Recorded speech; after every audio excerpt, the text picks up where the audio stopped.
ஆண்டவரும் இரட்சகருமாகிய இயேசு கிறிஸ்துவின் ஒப்பற்ற நாமத்தில் இன்றைய தேவனுடைய வார்த்தைக்கு தேவ பிள்ளைகளாகிய உங்களை அன்போடு கூட கர்த்தருடைய நாமத்தில் வாழ்த்துகிறேன்.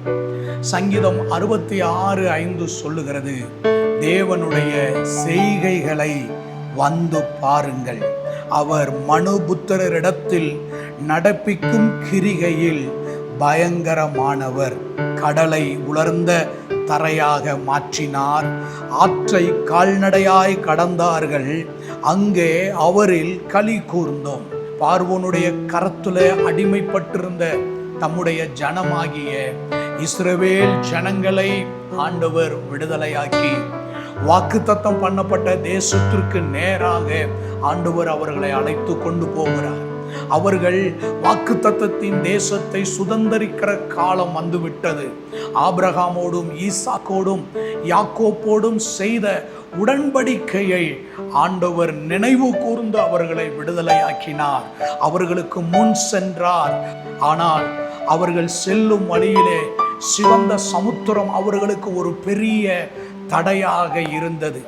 இந்த சமுத்திரத்தை இவர்கள் கடந்தால்தான் வாக்குத்தத்தத்தின் தேசத்தை சுதந்தரிக்க முடியும்.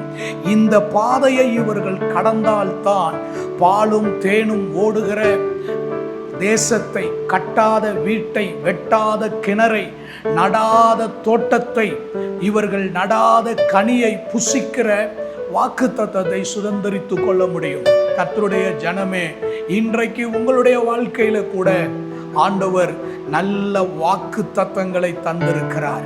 உங்களை ஆசீர்வதிப்பதாக, உங்களை உயர்த்துவதாக, உங்களை விடுதலையாக்குவதாக, மேன்மைப்படுத்துவதாக ஆண்டவர் உங்களுக்கு வாக்கு தத்தங்களை கொடுத்திருக்கிறார்.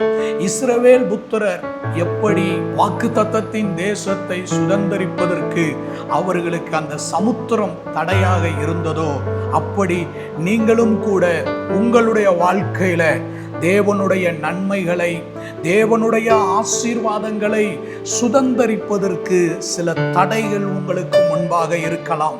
இன்றைக்கு ஆண்டவர் சொல்லுகிற வார்த்தை என்னவென்றால், வாக்குத்தத்தத்தை சுதந்தரிப்பதற்கு தடையாக இருக்கக்கூடிய சிவந்த சமுத்திரம் போன்ற தடைகளை ஆண்டவர் உடைத்து இஸ்ரவேல் புத்திரர் அந்த வாக்குத்தத்தத்தை சுதந்தரித்து கொண்டார்கள். இன்றைக்கு உங்கள் வாழ்க்கையில தேவனுடைய வாக்குத்தத்தங்களை சுதந்தரிப்பதற்கு எதெல்லாம் தடையாக இருக்கிறதோ, எதெல்லாம் சமுத்திரமாக இருக்கிறதோ, எதெல்லாம் தகர்க்க முடியாத இருக்கிறதோ, அவைகளை தகர்த்து ஆண்டவர் வாக்கு பண்ணின பாலும் தேனும் ஓடுகிற கானான் தேசத்திற்கு உங்களை அழைத்து செல்லுவார். தேவன் வாக்குத்தத்தம் பண்ணின நன்மைகளை ஆண்டவர் உங்களுக்கு தந்தருளுவார்.